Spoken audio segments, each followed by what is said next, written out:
Hello and welcome to the latest Moneymakers Investment Trust podcast with me, Jonathan Davis. A reminder that for regulatory reasons, nothing you hear today, however stimulating and insightful, should be regarded as constituting individual investment advice or a specific stock recommendation. Them's the rules we have to work with. This week, we've reached another milestone in the history of the Moneymakers podcast. It being the 300th episode of our little show, which Simon Elliott and I started back in the dark days of the pandemic in 2020. Who'd have thought we'd still be going now, let alone that we would pick up a couple of awards for apparently keeping people entertained every week with our musings on the subject of investment trusts. And what an interesting period it's been. To be honest, I could not have asked for better material to have to talk about every week. We started off with the pandemic, as I said. Then we had the extraordinary post-pandemic relief rally. Hard to imagine that half the listed investment trusts were trading at a premium at one point. Then we had the big reversal, the invasion of Ukraine, higher interest rates, inflation, and the great unwinding of discounts, leading us to where we are today, with discounts that still, I think, on average, wider than we would like. Around 9% for equity investment trusts and more, sometimes significantly more in the case of alternatives. We've had retrenchment, we've had Saba Capital to talk about, we've had board behaviour, and not least, at least back in the days when Simon was still doing it, we talked at length about his extraordinary musical taste and the heated issue of how old Barry Manilow might be and whether his catalogue was worth what it was sold for. I think that would be a good exam question, maybe something we could try throwing at AI. Anyway, the show goes on. I'd like to thank all the thousands of you who've become loyal and regular listeners to the podcast. And I'd also like to thank my colleague Ben Gamblin, who has been the producer from the very beginning and keeps the show on the road. There have been some interesting off-takes that I'm very glad have never reached the public domain. Do look up his details on the Moneymakers website and get in touch if you're interested in audio production. Anyway, we're pressing on. I don't know exactly what number of podcasts we will reach in the end, but there's certainly no shortage of interesting things to talk about. And of course, we will try and keep up to date with the most important of them, drawing on our conversations with whoever it may be, analysts, fund managers, and increasingly I've been turning to directors of investment trusts who are very much in the spotlight at the moment. So I hope you enjoy this particular episode and, of course, stay with us for future episodes. Here we go. In this episode of the podcast, I have a chance to talk to Anthony Lynch, who is a portfolio manager for J.P.Morgan Claverhouse, one of the many trusts that sit in the UK equity income sector, has a market cap of around 460 million. And Anthony, I think it's fair to say you took over on the portfolio management team just over a year ago. Have I got that right? Yep, that's right. It was the 1st of July last year. Okay. And in the process of that change, I think the chairman of the trust has talked about in the latest half-year results, which came out a couple of months ago, the fact that they have been looking for some modification of the strategy of this trust. Would that be a fair summary? And if perhaps you could explain why that was and what it involved. Yeah, I think Claverhouse has had a very long track record for delivering very strong dividend growth from investing in the UK. It's actually grown its dividend for 52 consecutive years. So before we go into what's changing, it's important to say that some things are very much staying the same. And that is we are looking for good yield and for that yield to grow over time.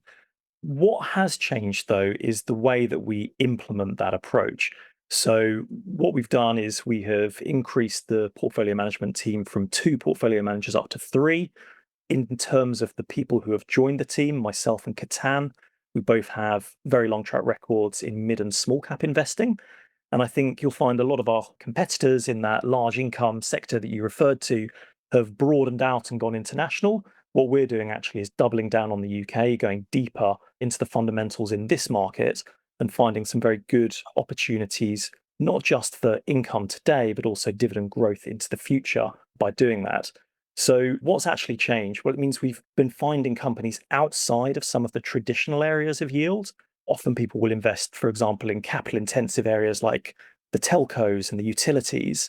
We actually are invested in Telecom Plus, which is a capital light multi-utility provider that delivers double-digit customer growth and a much more attractive dividend yield at almost 6%, which is a lot higher than you'd get from BT or Vodafone.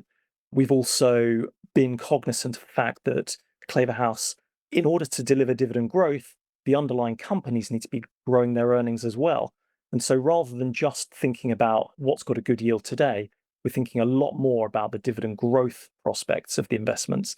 And so that might mean some companies that have slightly lower dividend yields as a starting point, but if they have the potential to grow that very quickly or compound it very consistently, that actually could be funding the dividend growth into the future. And I'd say the other thing that's changed probably has been, aside from that more bottom up approach on stocks in general, it's meant that we are being more bottom up in the way we think about things like the gearing of the portfolio, the turnover of the portfolio. We're buying into long term investment cases that we have conviction in. And that means rather than chopping and changing positioning or the gearing level over time, it's going to be a much more steady as you go kind of approach from that perspective. So if we take a step back just for a moment and look at where J.P.Morgan Claverhouse sits in the sector, I mean, if we take the whole sector, which obviously includes some sort of outliers who do rather different things, but if I look at it in terms of, say, 5-year performance or in terms of market cap, you're kind of in the middle of the pack, essentially, slightly above halfway in terms of market cap, but you're not as big as some of the bigger animals in the sector. I think that's fair to say. And at 460 million, you're around the level where wealth managers these days apparently are starting to worry about whether you're big enough and liquid enough and so on. So how would you actually answer the question, well, how is JP Morgan Clubhouse different, not from what it was before, but from what the peer group is doing? Why should people look at you rather than at some of the other names? So I think in terms of the size of the fund, that is at the low end for wealth managers. We fully recognize that. And actually, in terms of how we present the trust, our key focus is retail shareholders, actually. So a lot of our shareholder register is retail, and we spend a lot of our time engaging with that audience, be it through webinars, be it through events that JP Morgan's very good at putting on as well. So we get pretty good reach despite that size. And actually, in terms of the importance of the strategy as well, this is just one leg of what is our income capability. So we have an open-ended fund, we have SEGs as well. And so in total, the assets are close to £1.5 billion being run in this sort of way.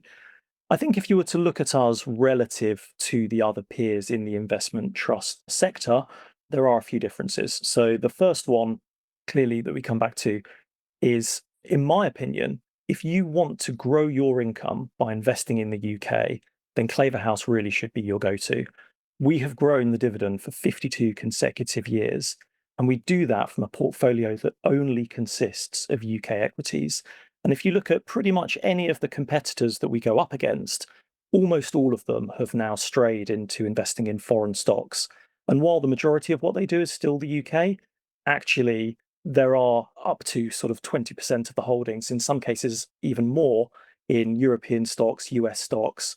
And I'm sure that investing in a Microsoft or an ASML can be very exciting in a growth market.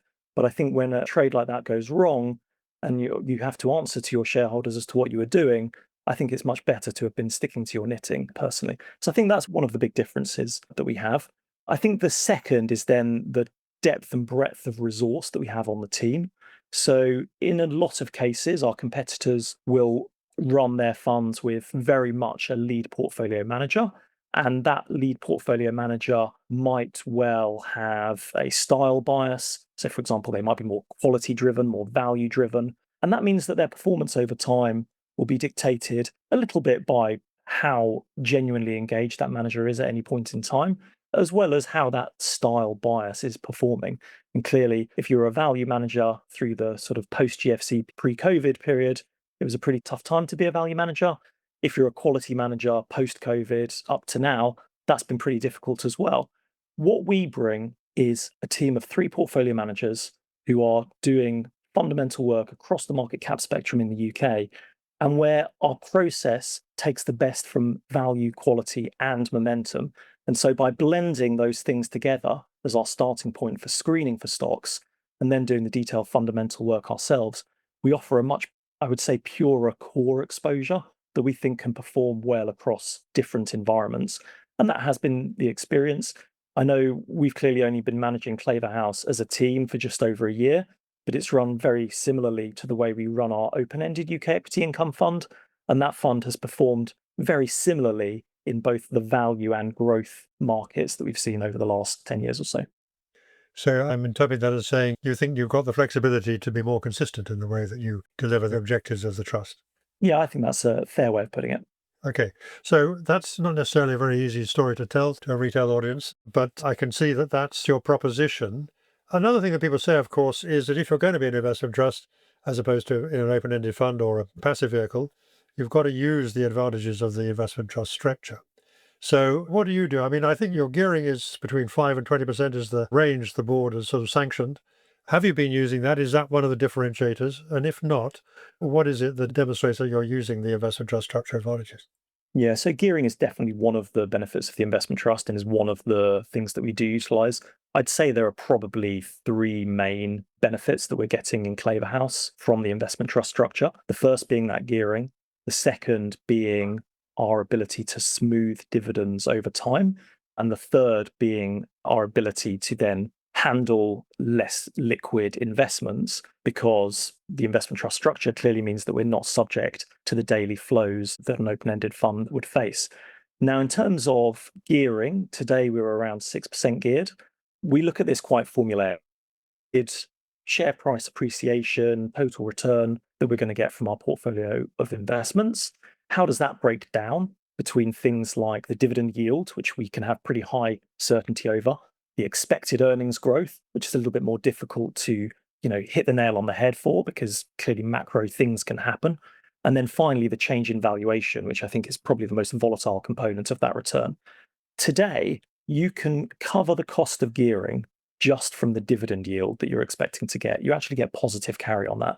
So I think we're very comfortable being invested to the full potential of our current gearing facilities in terms of our long-term debt, which is priced very attractively at 3.2%.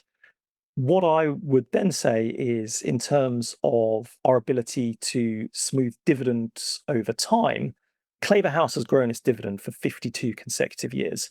It hasn't done that because the income into the portfolio has gone up every year for 52 years. That would be lovely if that were the case, but clearly in the real world, things happen. In the global financial crisis, there were huge dividend cuts. Lots of investment trusts lost their dividend hero status essentially at that point. And the COVID pandemic was another time where we saw significant cuts across the market.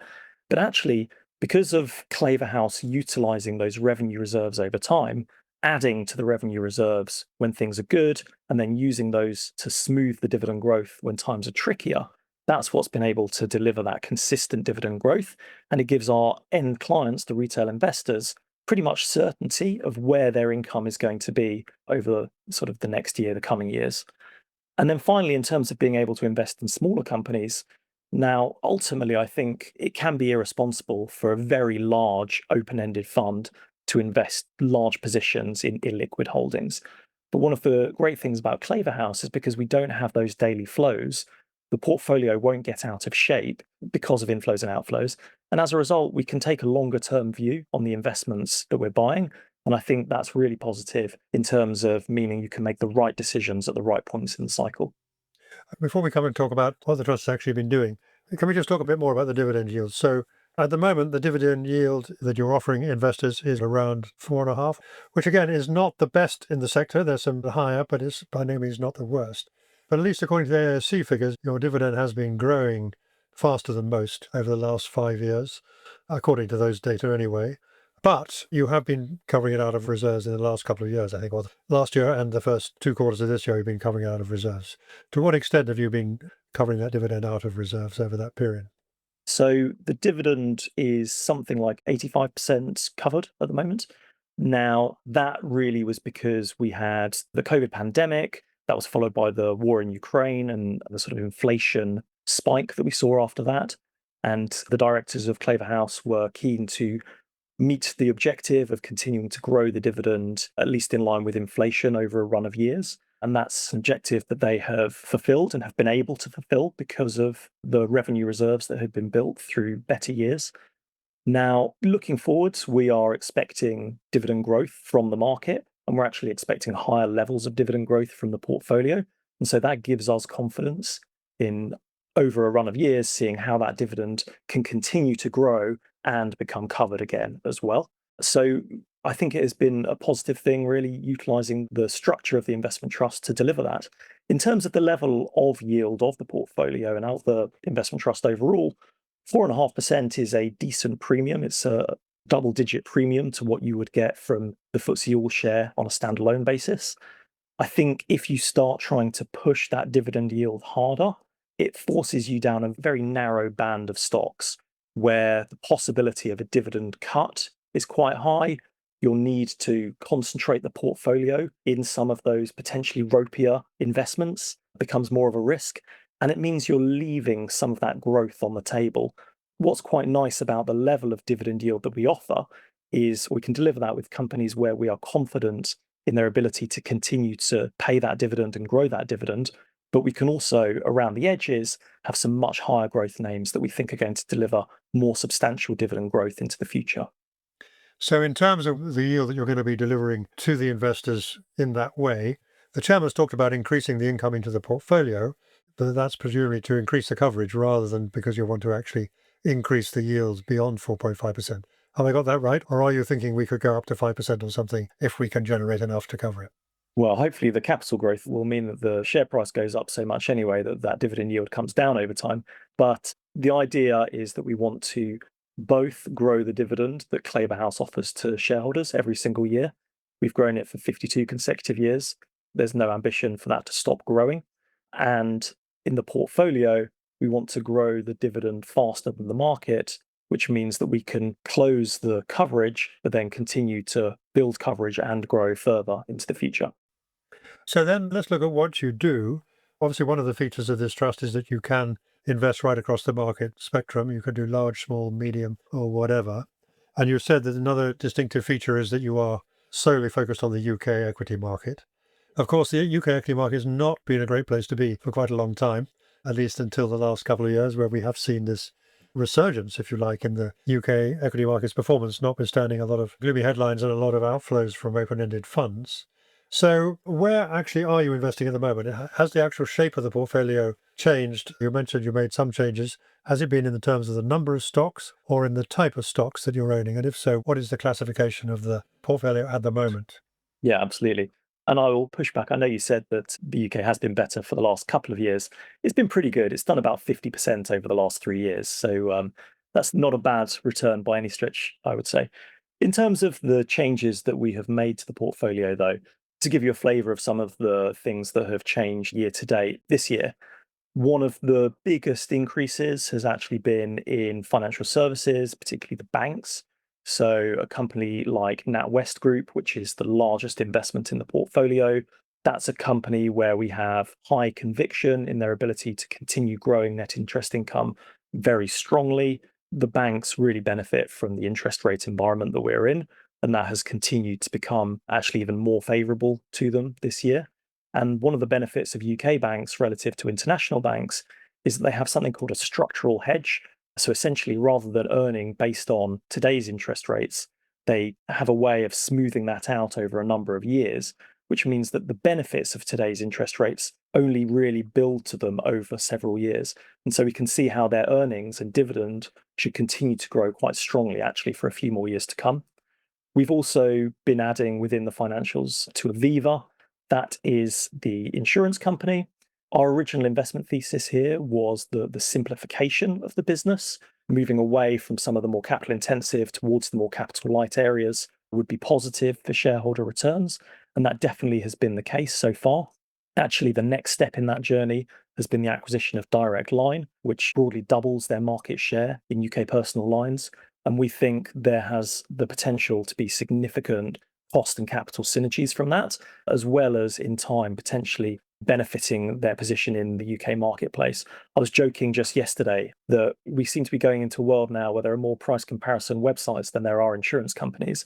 So the competitive tension in that market possibly moving in favour of those insurers now. And one of the other big changes that's in the more mid-cappy type part of the market would be our investment in Serco. So the government outsourcer that famously went quite badly wrong about a decade ago and has been in intensive care ever since.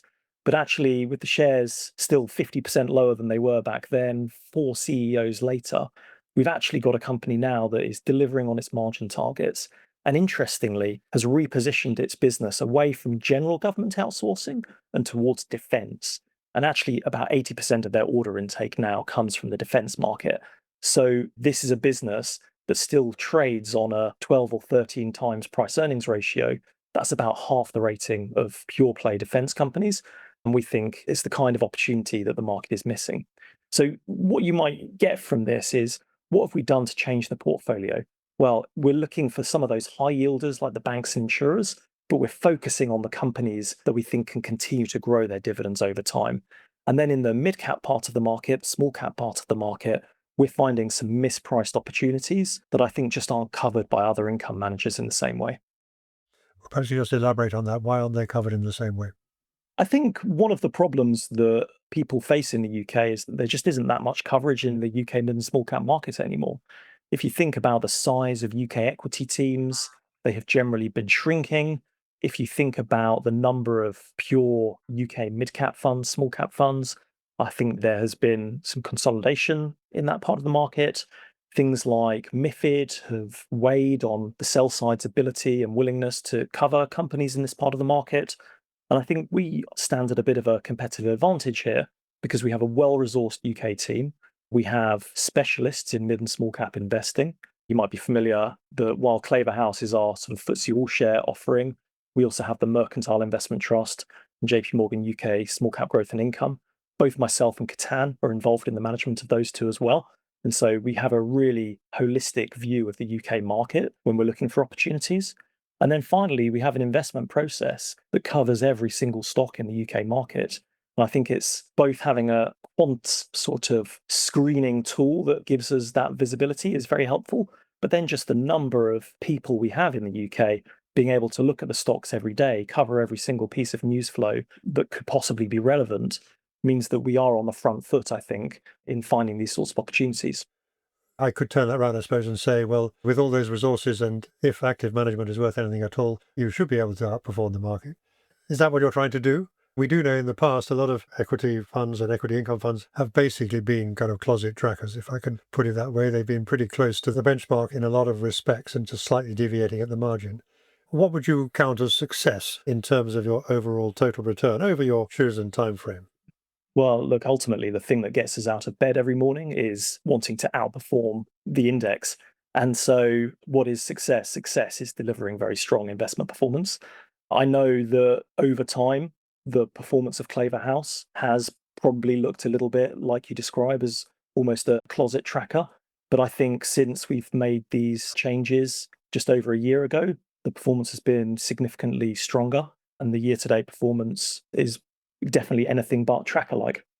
Okay, so that's good news. If you can sustain that, that's terrific.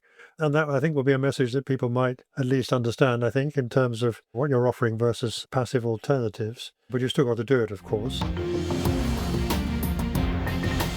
You are listening to a Moneymakers podcast. We are an independent research and publishing venture and grateful to J.P.Morgan Asset Management for their generous no-strings financial support, which enables us to keep the podcast free and our editorial principles intact.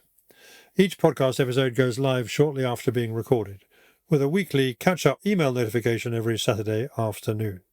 Why not also try our premium weekly subscription Moneymakers newsletter, which provides a comprehensive summary of all the latest news, results and performance data from the investment trust sector, with links to the relevant stock exchange announcements if you want to go down that rabbit hole, and many other regular features including more than 170 in-depth and independent trust profiles, regular market commentary and videos, plus the editor's list of favourite funds. If you never want to miss a thing that might affect your portfolio, do please sign up today at money-makers.co. And if you follow this podcast on YouTube, please do use the subscribe and like buttons. Thank you. You talked about the UK market and you said it's done well for 3 years. I have to concede that's right. It has done well in 3 years, and that's something which some of us waited a long time to see. But there have been 4 years of fund outflows. There have been wealth manager consolidation, as you've said, in your sector. And the market remains very cheap. I think you would say that as well. Yeah, definitely. I mean, the UK market is on 13 times PE. The S&P 500's on 23. So still quite a lot of catching up to do. But we've been saying it's been cheap for quite a long time. So what do you think has been happening here to drive the market forward in a pleasing way, but not to stop the fund outflows and so on? What's really going on here underneath those headline numbers?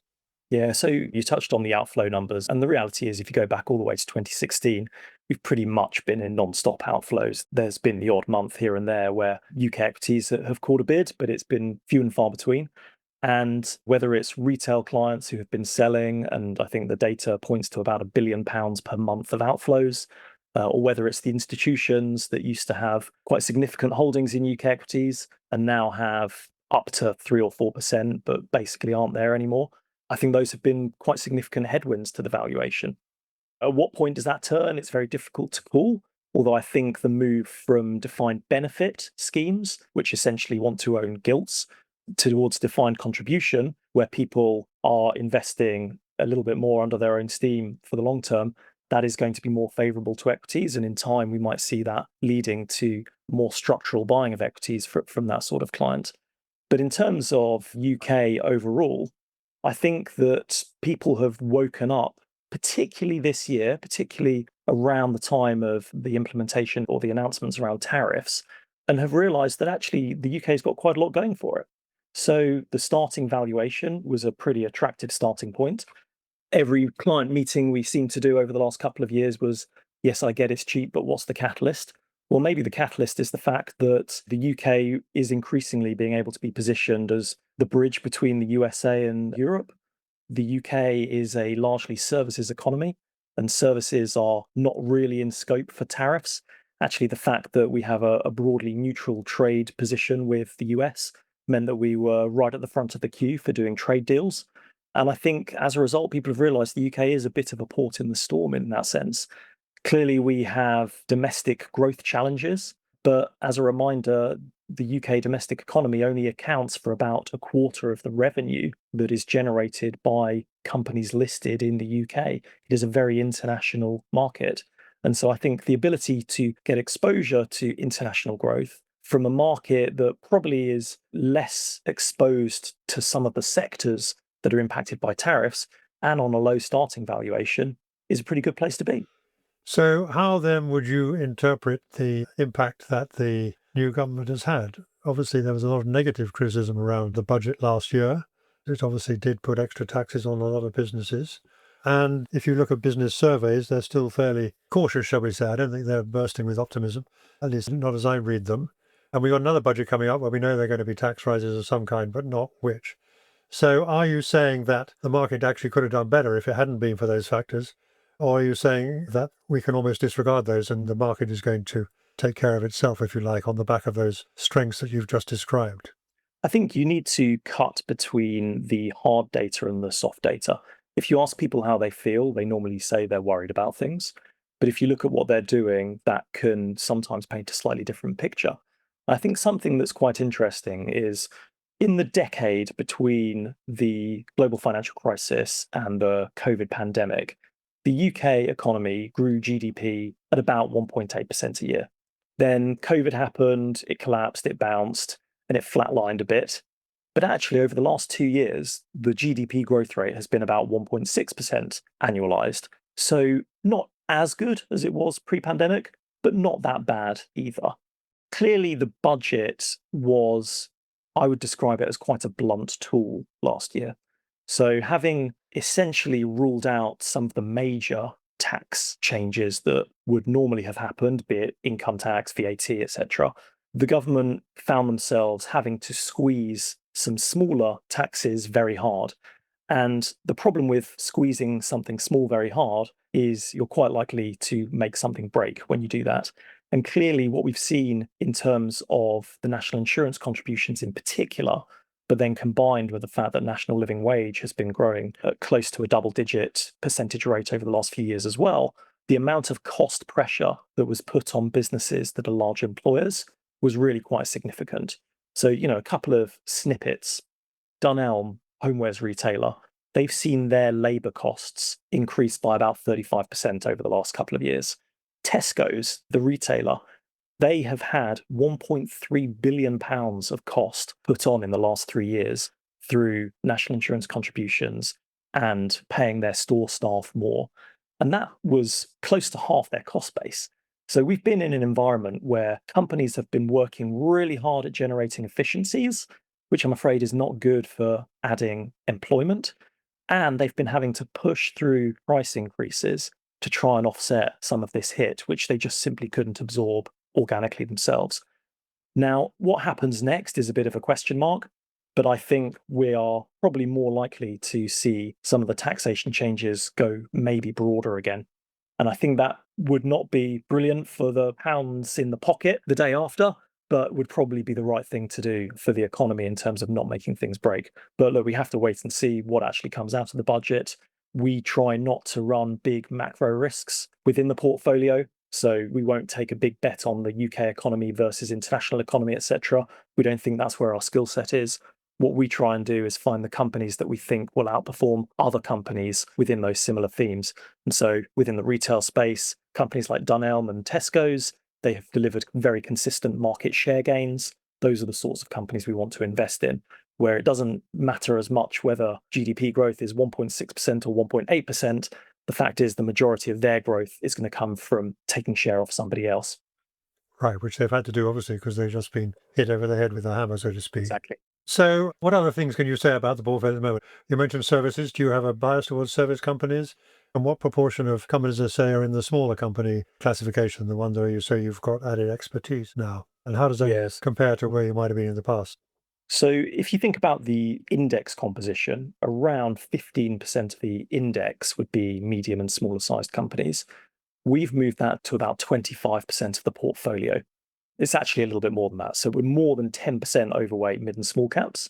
And I think part of that would be structural, just to say generally growth opportunities will be better from that part of the market. I think by having more breadth of coverage on the team, we are able to find more opportunities in that part of the market. And so that will naturally lead us to owning more companies in that part of the market.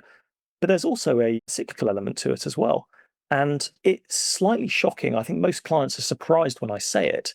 But actually, the FTSE 250 and the FTSE small cap offer a dividend yield premium to the FTSE 100.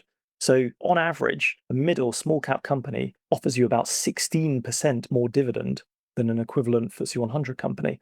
So, actually, right now, we're finding a huge number of opportunities in that part of the market, probably more so than usual, because I don't think that part of the market has really held a dividend yield premium to the FTSE 100 for any extended period of time historically.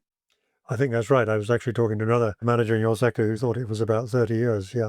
Since 1991, I think he said. So that is unusual. And that at least is suggestive of that there could be value in that part of the market, which I think you do believe. Okay. So looking ahead again, what are the risks that you see out there? Obviously, you're determined to keep on paying your increased dividend every year. You'd hope to be able to rebuild the reserves this year and next, I'm sure. But what are the risks to your outlook here? Obviously, inflation is sticky and interest rates may not come down as much as people had hoped. And there is a risk to growth, perhaps not just from inside the UK, but from other countries as well. So, how would you assess the risks? So these are clearly big macro risks. And when we're thinking about the growth in the UK, things like the inflation outlook are going to be very important. When we think about the portfolio, though, we try and balance out some of these risks. So while the banks will benefit from interest rates being higher for longer, some of our holdings, for example, in house builders or real estate investment trusts or retailers, would benefit from interest rates coming down. So what we're trying to do is identify risks, but then not take an active bet on those risks because we don't think that's where our skill set lies. Now, in terms of what sort of risks are out there, there are always unknown unknowns. Clearly, I don't think anyone would have called the COVID pandemic in December 2019, and those will always be the biggest risks. Clearly, tariffs, when they came in earlier this year, that was almost one of those moments. And whenever one of those things happens, what we do as a team is we put our heads together, work out the first order effects. And for example, in that case, it was companies like 4imprint who import merchandise made in China, stamp a company's name on it and sell it to a US company. They were obviously one of the sorts of companies that be impacted. Rolls-Royce, who are an intricate part of the aerospace supply chain as well. And what we do is we have a grown-up conversation with the companies, think about where the risks are, to what extent they can be mitigated, and then look to move on. Clearly, then there are second-order effects. So things like the impact on growth rates, confidence, etc. Those can be a little bit more difficult to work out where things are ultimately going to break, but that's what we look to do. And by staying close to the companies, we hope to hear about things quite quickly. And then in terms of the UK market, just one other area to cover, I think, which is M&A and IPOs. There's obviously been a lot of talk about reforms that may or may not be needed for the UK equity market to make IPOs easier, and others who want reforms of a different kind, like abolishing stamp duty and things like that, which isn't going to happen, I suspect. But in terms of M&A and IPOs, M&As, I guess, from your point of view, like every other UK manager, they're a kind of good news, bad news equation, because the good news is you might get a premium today, but the bad news is you've lost the company that you might otherwise have wanted to go on holding. And in terms of IPOs, I've heard from other fund managers, including your colleagues actually, that there are more things potentially on the runway than we've seen for a while. Has that been your experience as well? Would you confirm that? And what sort of impact do you think any kind of revival in IPOs would have on the market? So I think if I take them in turn, maybe starting with M&A, clearly M&A has its positives and its negatives. The positives are, well, it's a proof point that the companies we're investing in are cheap. And actually, in the year to date, we've already had 3 bids within the portfolio. The negative is clearly the company that you quite liked holding has been snatched off you. But it's not always actually gone forever. So if you take a company like Urban Logistics, which we had a bid for earlier in the year, that was from London Metric Property. And the outcome is we have a larger, more liquid company in the UK. Rather than having 2 different REITs doing similar things, we've just got one bigger, more liquid REIT that we're still invested in, and actually we've bought more of. So it can sometimes be a positive thing, particularly as funds get bigger in the UK and more concentrated. It's good for the markets that we're invested in to have more liquid holdings in them as well. If you then think about IPOs, there has definitely been a real step up. I mean, 2021 was a very busy year for IPOs in the UK. It was pretty much the record. And I think the idea that no company ever wants to list in the UK again, it's just rubbish because companies will always naturally come to the UK. There is a deep pool of capital here. For many companies, it is the obvious place for them to be listed because let's face it, US equity investors aren't that interested in a small cap company that has all of its revenue in the UK and Europe. They're there deciding whether they should have all of their money in which one of the Mag 7. It's a very different kind of environment. And if you look at the meetings that we're doing now, we're probably pilot fishing with half a dozen potential IPOs in the UK. There are 3 or 4 that have already announced that they are going to be floating.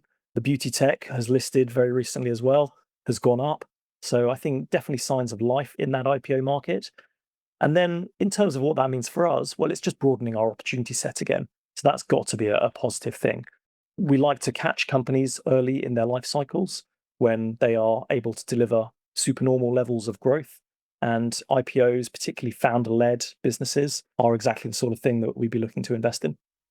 I can't resist asking you, for those of the listeners who aren't familiar with the industry jargon, what pilot fishing involves. So pilot fishing is where a company that wants or is considering listing in the UK will meet with perhaps 5 or 10 fund managers just to try and get a feel of whether we would be interested in investing in their sort of company, what sort of valuation we would be willing to pay to invest in their company.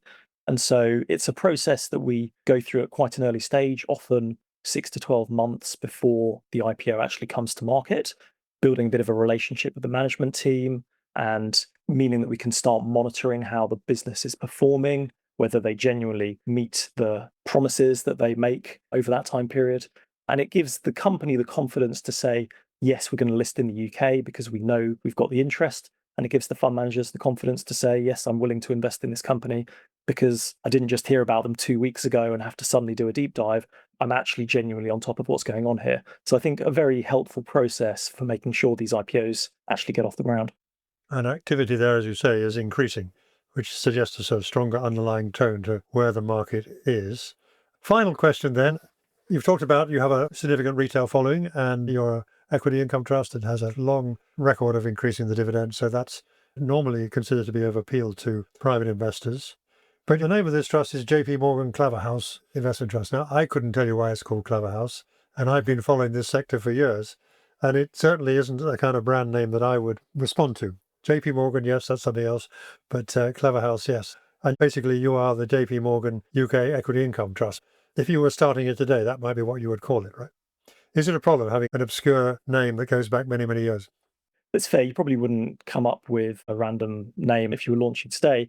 But I think actually the fact that the company has been around for so long, essentially it's named after a town in Scotland, I think the heritage is quite a nice touch. It reminds people that it is an actual company. This is not just the latest shiny fund that some investment management house is promoting. This is a company with a long history, a long heritage, a long dividend growth track record to go with it. It has the oversight of independent directors. So let's remember, this is not just a JP Morgan standard fund. This is a genuine independent company. And I think the name, therefore, gives that some recognition. Okay, so on that note, I'd like to thank you, Anthony, for taking part in the podcast and sharing your thoughts on the UK equity market and indeed the trust that you joined the portfolio management team of just over a year ago. And very interesting point we are in the UK equity market cycle. I think we can all agree on that, if not on everything else. Perfect. Thank you very much for having me. Not at all. Thank you for listening. The Moneymakers Investment Trust podcast is independently produced and edited and is freely available on YouTube, Apple Podcasts, Spotify, and other podcast channels. You can also sign up at money-makers.co to be notified of each new edition. If you want more news, analysis, interviews, and other investment trust content, don't forget to look at the Moneymakers Circle, available for a modest subscription at the website.